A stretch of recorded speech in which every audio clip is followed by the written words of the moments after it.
Bismillahirrahmanirrahim. Assalamualaikum warahmatullahi taala wabarakatuh. Alhamdulillahi rabbil alamin wassalatu wassalamu ala asyrafil anbiya'i wal mursalin wa ala alihi wa sahbihi ajma'in. Qala rabbi shrah li sadri wa yassir li amri wahlul 'uqdatam min lisani yafqahu qawli. Subhanaka la ilma lana illa ma 'allamtana innaka antas samiul alim wa la haula wa la quwwata illa billahil aliyyil azim. Alhamdulillah, syukur kita kehadrat Allah Subhanahu Wa Taala kerana masih diberi kesempatan, masih diberi ruang dan peluang untuk kita sama-sama meneruskan siri perbincangan dalam subjek Usuluddin, yang mana pada kali ini kita nak bincangkan berkaitan dengan pelajaran yang ketujuh, subjek Usuluddin, tingkatan 5, yang dalam bab tafsir yang bertajuk, tajuknya adalah Fitnatun Nas Fid Dunia, iaitu fitnah manusia di dunia. Fitnah manusia di dunia, yang mana perbincangan ini berkaitan dengan surah Al-Kahfi ayat yang ke-45 dan ayat yang ke-46. Dan marilah kita sama-sama bacakan dulu dua ayat yang kita akan bincangkan ini. Firman Allah Subhanahu wa taala, a'udzu billahi minasyaitonir rajim, wadrib lahum masalal hayatid dunya kama in anzalnahu minas samaa'i fakhtalata bihi nabatul ardi fa asbaha hashiman tazruhu ar-riyah wa kana Allahu ala kulli syai'in muqtadira. المال والبنون زينة الحياة الدنيا والباقيات الصالحات خير عند ربك ثوابا وخير عملا. Dan Allah berfirman, dan berikanlah perumpamaan kepada mereka, iaitu manusia, yang bahawasanya kehidupan di dunia ini adalah sebagaimana air hujan yang kami turunkan daripada langit. Maka dengan sebab air hujan itu, maka jadi suburlah tumbuh-tumbuhan di muka bumi. Kemudian tumbuh-tumbuhan itu lama-kelamaan menjadi kering dan diterbangkan oleh angin. Dan Allah Maha berkuasa atas tiap-tiap sesuatu. Harta dan anak-anak adalah perhiasan kehidupan di dunia, tetapi amalan-amalan yang soleh adalah adalah amalan yang kekal dan lebih baik pahalanya di sisi Tuhan kamu, serta lebih baik untuk menjadi harapan ataupun menjadi penolong. Itu dua ayat yang kita akan bincangkan sekejap lagi. Tapi sebelum tu kita tengok kepada ma'anil kalimat atau perkataan-perkataan yang terpilih daripada ayat yang kita bacakan tadi. Ma'anil kalimat al-mukhtarah. Yang pertama, wadrib wa masalun, iaitu perumpamaan ataupun contoh tauladan. Kemudian yang kedua, ikhtalata amtazaja, iaitu subur. Yang ketiga, hashiman yabisan yamisan mutafatatan, iaitu kering ataupun berkerak dan hancur. Yang keempat, tansaru, perkasa ataupun mempunyai yang keempat, berterbangan ataupun tersebar. Yang kelima, muqtadira, kamilul qudrah, iaitu perkasa, yang tadi merujuk pada Allah Subhanahu Wa Taala, Maha Perkasa, ataupun kemampuan yang tiada tandingan ataupun full power. Yang keenam, amala, iaitu raja'a, harapan ataupun meminta pertolongan. Kemudian kita tengok syarahul ayatain ijmalan, syarah ataupun huraian daripada dua ayat ini secara umum. Tengok syarah kepada ayat yang ke-45 ni. Wadrib lahum masalal hayatid dunya kama in anzalnahu minas sama'i fakhtalata bihi nabatul ardi fa asbaha hashima tazruhu riyah wa kana Allahu ala kulli syai'in muqtadira. Okay. Daraballahu masalan lil hayatud dunya fi nadartuha wa bihajatuha summa sur'atu fana'uha bi'annaha kama'ul matar intafa'a bihi nabatul ard fa akhdara wa 'aina summa lam yalbisu tawilan hatta jaffa wa sara yabithan mutakassiran wallahu qadirun ala kulli syai'in insya'in wa ifna'in. Okay, dan Allah Subhanahu Wa Taala dalam ayat ni dia memberi perumpamaan kepada perumpamaan tentang kehidupan di dunia ini yang penuh keseronokan, yang penuh kegembiraan, tidak akan kekal lama, yang mana kemudiannya akan musnah. Okay? Dan dia Allah Subhanahu Wa Taala sebut kat sini sebagaimana air hujan, yang mana air hujan tu bila dia turun maka bersoraklah ataupun kita kata dapatlah air hujan itu memberi manfaat kepada hidupan-hidupan ataupun tumbuh-tumbuhan di muka bumi.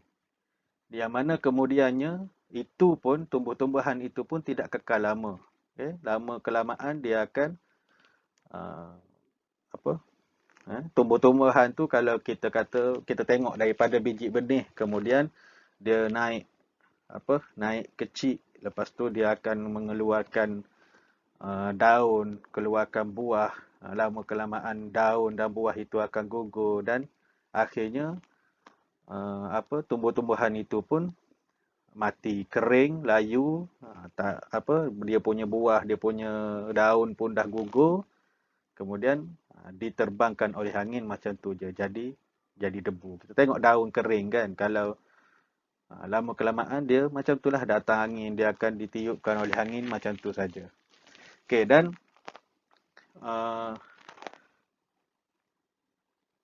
Allah Subhanahu Wa Taala dia kata wa kana Allahu ala kulli syai'in muqtadira, dan Allah Subhanahu Wa Taala juga mampu melakukan segala-galanya, sama ada nak menciptakan ataupun nak menghancurkan sesuatu. Okay. Sama juga macam kehidupan kita manusia, yang mana kita ni berasal daripada mungkin kita berasal daripada kecil, okay, daripada baby, kemudian meniarap, kemudian boleh merangkak, lepas tu berjalan, okay, kemudian besar sikit masuk sekolah rendah, masuk sekolah menengah. Dan kita akhirnya lama kelamaan kita akan tua dan akan meninggal dunia. So, itu adalah percaturan yang hebat daripada Allah Subhanahu Wa Taala, dan Allah tu boleh menciptakan ataupun menghancurkan sesuatu. Okay, dalam konteks kita sekarang ni, apa yang kita boleh ambil iktibarnya adalah yang berkaitan dengan COVID-19 ni. Kalau kita tengok, ini adalah ujian daripada Allah yang Allah hantar tanpa kita boleh lihat.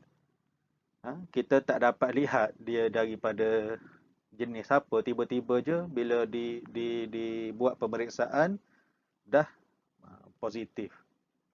Contohnya. Dan benda ni bersebar boleh melalui sentuhan ke apa ke kan. Kemudian kalaulah kata Allah tu nak cabut ataupun Allah nak hilangkan penyakit COVID di muka bumi ni, senang saja bagi Allah Subhanahu Wa Taala. So kita kena yakin dan kita kena selalu berdoa supaya Allah angkat penyakit ni dan selamatkan diri kita sendiri, ahli keluarga kita dan negeri serta negara kita lah. Okay. Dan Allah tu dia mampu, maha berkuasa untuk menciptakan ataupun menghancurkan. Okay, seterusnya kita tengok ayat yang ke 46 ni. Al-mal wal banuna zinatul hayatid dunya wal baqiyatus salihatu khairun inda rabbika sawaban wa khairun amala. Al-mal wal banun al-mal wal banun jamalun wa muta wa muta'at wa muta'atun lakum fil hayatid dunya, iaitu Allah Subhanahu Wa Taala menjelaskan bahawasanya harta dan anak-anak adalah keindahan, okey, dalam kehidupan, keindahan dan kesenangan bagi kamu dalam kehidupan di dunia. Dan itu adalah semua itu adalah sumber kekuatan bagi kita semua. Walakin la dawamalaha bal hiya faniyatun ghairu baqiyatun. Dan itu semua adalah sama juga dan tidak kekal, tidak akan kekal lama. Okey. Semuanya tidak akan kekal lama. Ahli keluarga kita sekarang pun dah ada yang pergi meninggalkan kita. Dulunya kita seronok je, ada mereka semua, tiba-tiba mereka dah diambil, bertemu dengan Allah Subhanahu Wa Taala, sampai ajal mereka, mereka pun meninggalkan kita. Dan kita sendiri pun kena sedar yang kita ni takkan bertahan lama. Semuanya akan mati. Okay. Kullu nafsin za'iqatul maut. Setiap yang bernyawa itu pasti akan menemui kematian. Okay. Dan wal a'malus salihah al-baqiyah khairun indallah. Dan amalan yang soleh sahaja yang kekal di sisi Allah Subhanahu Wa Taala. Okay. Wa khairu amalin yata'allaqu bihil insan. Dan itu semua, itulah amal soleh inilah yang akan jadi bekal kita ataupun yang akan menjadi, yang boleh menolong kita di akhirat nanti. Okay. So, tu huraian secara ringkaslah berkaitan dengan dua ayat ni. Kemudian kita tengok kepada pengajaran daripada dua ayat ni. Okay, ma yustafadu minal ayat. Pengajaran daripada ayat. Yang pertama, qiyamatud dunya daniyatun wafaniyatun. Okey, perakhiran dunia sudah dekat dengan kebinasaan. Kita ni di dunia ni sudah terlalu dekat dengan kebinasaan. Dan kita kena yakin bahawasanya satu hari nanti dunia ni akan musnah. Kenapa? Kalau kita tengok dalam petanda ataupun tanda-tanda kiamat itu sudah banyak yang terjadi dalam kehidupan kita sekarang. Ya, antaranya Nabi kata antara tanda-tanda kiamat yang jelas apabila diutuskan Rasulullah itu sendiri. Kemudian wafatnya Rasulullah itu sendiri adalah tanda-tanda kiamat. Dan Rasulullah telah lama meninggalkan kita. Dan kalau kita perhatikan banyak tanda-tanda kiamat yang dah berlaku di depan mata kita ni, dan sama macam tadilah, kita kena yakin bahawasanya satu hari nanti dunia ni bukannya tempat yang kekal abadi dan ianya akan musnah. Okey, kemudian yang kedua, al-inzaru minal iqtiraru bizinatud dunya wa minhal mal wal bunun. Dan dalam ayat ni juga memberi amaran ataupun peringatan supaya jangan tertipu dengan perhiasan dunia termasuk harta dan anak pinak. Okey. Kemudian yang ketiga, tafdilu ma yabqa ala ma yafna. Okey. Mengutamakan yang kekal berbanding yang akan binasa. Maksudnya kena buat sesuatu yang kekal, yang akan kekal bersama dengan kita, iaitu amal soleh, dan berbanding daripada yang akan binasa.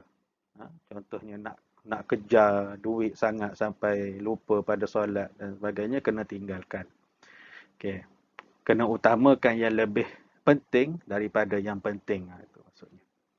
Okay. Kemudian yang keempat, al-a'malus salihah hiya al-baqiyatus salihat.